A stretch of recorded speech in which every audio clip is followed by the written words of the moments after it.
Hey, I'm Rod, And I'm Dale. and we just got out of, what did we just get out of? Jurassic World. Jurassic World? Yeah. Okay, Jurassic World. There's so many Jurassics now, I don't even know.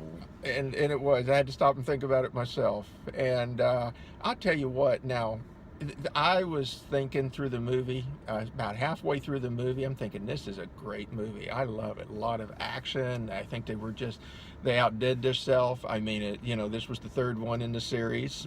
I thought it was far better. Or was it the fourth? I think it's the fourth. Oh, no. Yeah, there's Okay. been so many.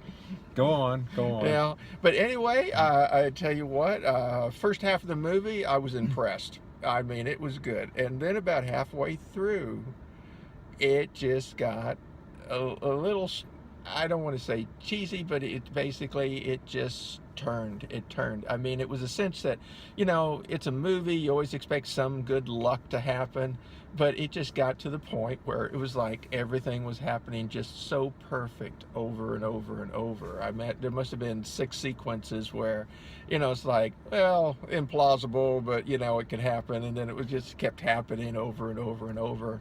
I got the And same sense. I was a little bored, actually, with the first half of the movie. wow, now But see, I didn't see that. the second half of the movie turned into like this cheesy King Kong Godzilla dinosaur the retro dinosaur type movie is what it turned into, and I thought, oh, this is funny, this is enjoyable, and I actually enjoyed the second half better because of that. Wow. And see, now I enjoyed the first half just because I thought it was exciting and action. And then the second half got into where it was almost like a little play on pulling everything back from all the other movies to kind of almost re-show it again, Yes, there's not a lot of memorable, I don't remember the plot real well to these 4 films, or however many there's been. There's not a lot of memorable moments, but there's a few, Yeah.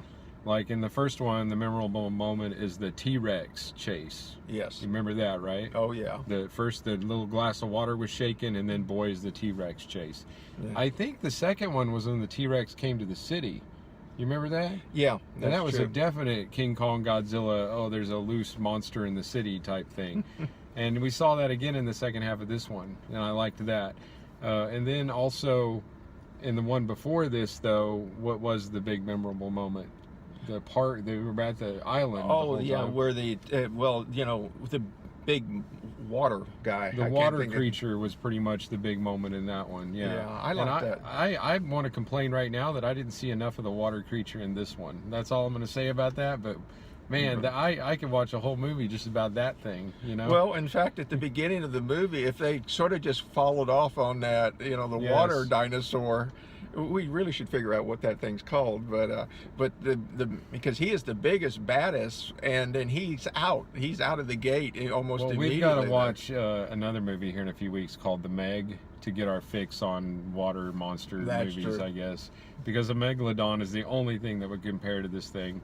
And so, yeah, I wanted to see more of it, but it was the memorable event of the third movie. The memorable event of this one is just basically monsters in civilization again, I would say. Yeah, I mean, at some points it could have been a dragon movie because the way they played up the dinosaur, especially when the dinosaur's up on the roof, and and I was just thinking how close that was to some dragon movies that I've seen. Right, exactly. And that one did kind of almost look like a dragon in the face. It was a fierce-looking monster, Yeah. the new dinosaur in this one. But it just was enjoyable in that B-movie sense, It was. It got, and I hate to use the word cheesy. I just thought that it was implausible. I mean, No, it was cheesy. but it was implausible over and over. The whole movie over. was completely implausible. Even if you're on board with the DNA and all, making the dinosaurs and making a theme park, like the first one was like semi-plausible, I guess. But no, this whole movie was just suspend reality for the whole thing.